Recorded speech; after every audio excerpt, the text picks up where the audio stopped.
Olá pessoal, nesse vídeo nós vamos tratar de um tema bastante interessante que é o chamado paradoxo de Galileu. Na verdade, o Galileu ele de certa forma propôs, né, várias situações que intrigaram aí a humanidade o pensamento que havia em sua época, né, e são problemas interessantes até hoje. Então Galilei, né, foi um físico, matemático, astrônomo e filósofo italiano que muito contribuiu para a ciência, né? Nós vamos tratar de um dos problemas de Galileu, de uma contribuição dele para a matemática, que é um paradoxo dos infinitos, né? Onde a gente vai estar observando a seguinte frase que aparece aqui, ela por si só já parece interessante, que é nem sempre o todo é maior do que uma parte sua. Bom, o que a gente quer dizer com isso, né? Então, para entender o paradoxo de Galileu, nós vamos começar com um problema bem elementar, bem simples. Nós temos aqui a Ana, e a Ana ela está com o seguinte dilema proposto pela sua mãe. Né? A sua mãe, a Ana está com 3 amiguinhos que ela convidou para casa, e a mãe dela resolve que ela deve levar 3 frutas, ou melhor, que ela deve levar uma laranja para cada um de seus amiguinhos. E ela tem 3 amiguinhos. Acontece que a Ana está numa fase em que ela não consegue associar ainda que, como ela tem 3 amiguinhos, ela deve levar exatamente 3 laranjas. Essa é uma fase da criança em que ela pensa da seguinte forma: como eu tenho meu primeiro amiguinho aqui, digamos que o meu primeiro amiguinho é o Juan, então eu vou levar uma laranja para o Juan. O meu segundo amiguinho é o Mateus, eu vou levar uma laranja para o Mateus. O meu terceiro amiguinho é o Lucas, então eu vou levar uma laranja para o Lucas. Então, esse tipo de ideia que a Ana está colocando aqui é o que nós chamamos de relação 1 a 1. Ela pega uma laranja daqui e leva para o amiguinho que ela pretende fornecer a fruta que sua mãe colocou. Então, é claro que existe um momento, né, na fase da criança, que ela faz isso de uma vez, mas existe um momento que ela faz uma relação 1 a 1, que é o que o matemático vai chamar de uma relação bijetiva. Bom, a Ana ainda não fez a seguinte relação. Ela poderia ter pensado assim: poxa, eu tenho 3 pessoas, o conjunto dos meus amiguinhos que eu tenho tem 3 elementos. E o conjunto de frutas, no caso de laranja que eu tenho, tem 3 elementos, portanto, eu levo todo esse conjunto de uma vez para cá, que vai dar certinho com os meus amigos. Então ela não pensou assim, ela pensou na relação 1 a 1, e a gente vai estar usando exatamente essa ideia. Bom, antes de mostrar o problema do Galileu, vamos analisar primeiro uma frase que é também famosa, né, na filosofia. Ela é devida a Aristóteles, né? Que o Aristóteles colocava que o todo é sempre maior do que na verdade, do que uma soma de suas partes, né? Aqui nós estamos falando que o todo é sempre maior do que apenas uma parte sua. Na Aristóteles colocava que o todo é sempre maior do que uma soma de suas partes. Claro que isso com um sentido filosófico, né? Então, se você pegar uma cadeira, ela tem o braço, tem as pernas, tem um encosto, e a cadeira seria maior do que a soma dos seus objetos que a constituem nesse caso, porque você poderia estar pensando que a cadeira por si só ela é um objeto que já é caracterizada independente de você separar esses elementos, ou seja, embora ela possa ser constituída de braços, encosto e tudo mais, ela já é um elemento que vive por si só. Quando você pensa numa cadeira, você já pensa nela completinha, né? A mesma coisa na mesa, né? Agora, poderia ser a mesa menor do que, por exemplo, a perna da sua perna, né? Poderia ser a cadeira menor, desculpa, do que o seu encosto, né? Do que o seu assento. Então essas questões parecem no senso comum que a resposta seria não, ou seja, é impossível que a cadeira, né, ela seja menor do que a perna da própria cadeira, é impossível que a mesa seja menor do que a perna da própria mesa, tá certo? Então essa relação ela é bem tranquila, parece não ter dúvida, nenhum problema aí, né? Mas então, onde está o nosso problema, né? O problema está quando a gente começa a mexer com a matemática e, propriamente dito, com o infinito. Na verdade, antes de ir para o infinito, vamos pensar em 2 conjuntos. Um conjunto A, que contém os seguintes elementos: 1, 2, 4, 5 e 6. E um conjunto B, que contém os seguintes elementos. O conjunto B aqui, ele vai conter o quadrado do número 1, 1 ao quadrado é 1, o quadrado do número 2, que é 4, e o quadrado do número 4, que é 16, o quadrado do 5, que é 25, e o quadrado do 6, que é 36. Tá certo? Nesse conjunto, nesta análise aqui, se nós observarmos o número de elementos do conjunto A, ele é igual a 5, né? O A tem 5 elementos. E o número de elementos do conjunto B, ele também é igual a 5. Então nós dizemos que os conjuntos A e B, eles têm a mesma quantidade de elementos, ok? Bom, por outro lado, se eu pegasse aqui um conjunto C, e esse conjunto C tivesse a seguinte característica, são os números pares que estão dentro do conjunto A, então eu iria pegar o número 2, o número 4 e o número 6. Então, o conjunto C seria formado pelo número 2, o número 4 e o número 6. Tá certo? Quem tem mais elementos nesse caso? Ora, o número de elementos do conjunto C é 3, né? E então, o C tem menos elementos do que o conjunto A. Alguém já poderia pensar também, né, de acordo com o que falamos anteriormente, aqui sobre essa questão da cadeira e da mesa, que sempre, né, a mesa é maior do que a perna dela, que a cadeira é maior do que o assento dela e assim por diante.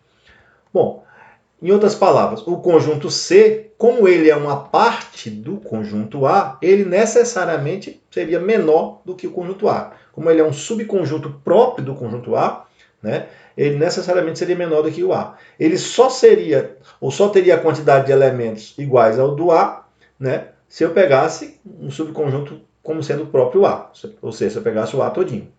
Então, até aqui não tem nada demais, ou seja, não tem nenhum problema com isso. Então, onde é que consiste o paradoxo de Galileu? Galileu observou o seguinte: se você considerar agora o conjunto dos números naturais, né, e vamos pegar aqui os números naturais começando do zero, então 0, 1, 2, 3, 4, 5. A gente aprende já no ensino fundamental que esse conjunto é infinito. E aí começa o nosso drama. Bom, existe um outro conjunto que é o conjunto dos chamados quadrados, né? Quadrados perfeitos. O que são os quadrados perfeitos, gente? São os números que têm raiz quadrada exata, digamos assim, dentro dos naturais, né? Então você vai pegar o 0, o número 1, a raiz de 1 é 1. O próximo quadrado perfeito é o 4, porque a raiz de 4 é 2.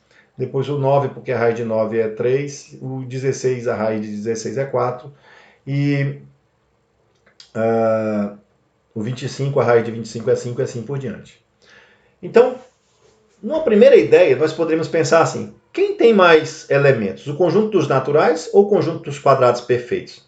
Bom, se a gente observar aqui, está faltando alguém nos naturais? Nos quadrados perfeitos, melhor dizendo? Está faltando alguém?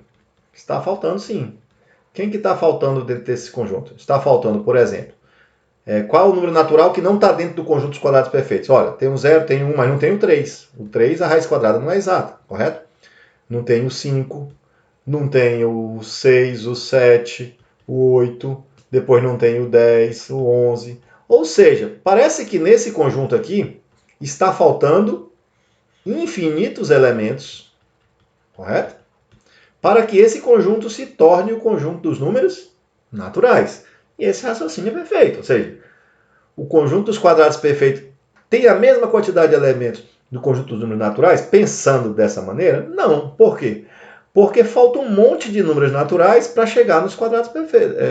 Ou melhor dizendo, falta um monte de números naturais para entrar dentro do conjunto dos quadrados perfeitos para que esse se torne o conjunto dos naturais. Então, a nossa intuição poderia pensar o seguinte, né?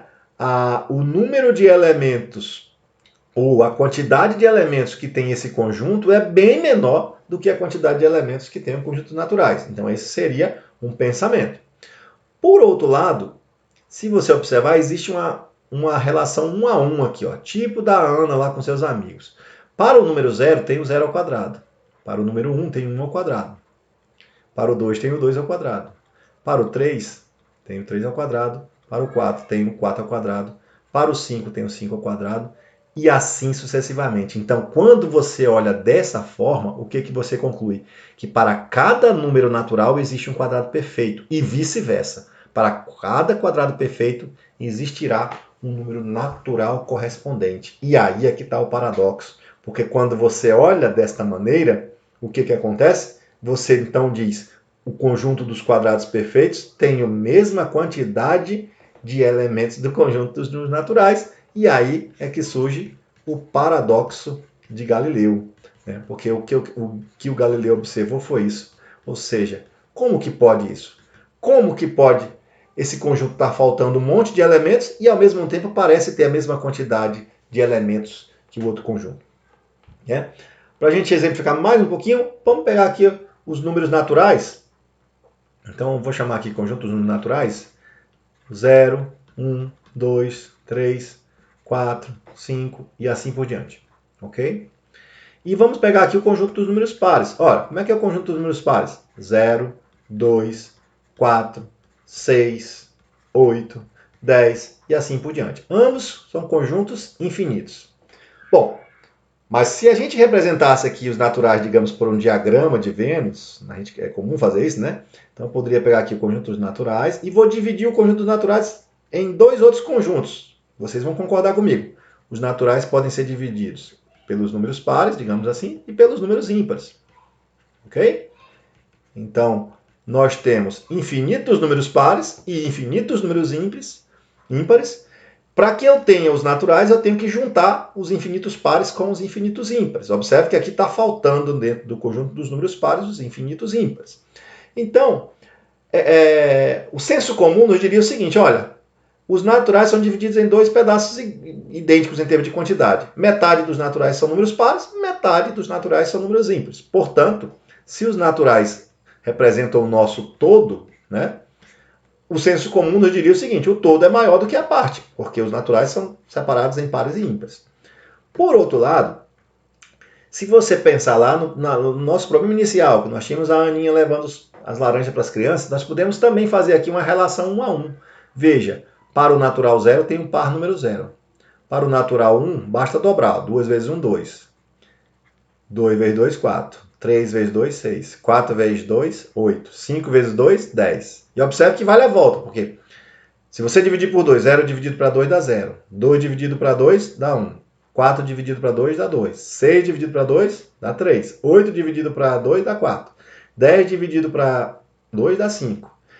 Então, quando a gente observa aqui, dessa maneira, para cada número natural, tem um número par correspondente. E para cada número par correspondente, tem um natural. Por exemplo, você pensou no natural 25. Qual é o par correspondente? 50. É só multiplicar por 2. Ah, mas eu pensei no número par 100.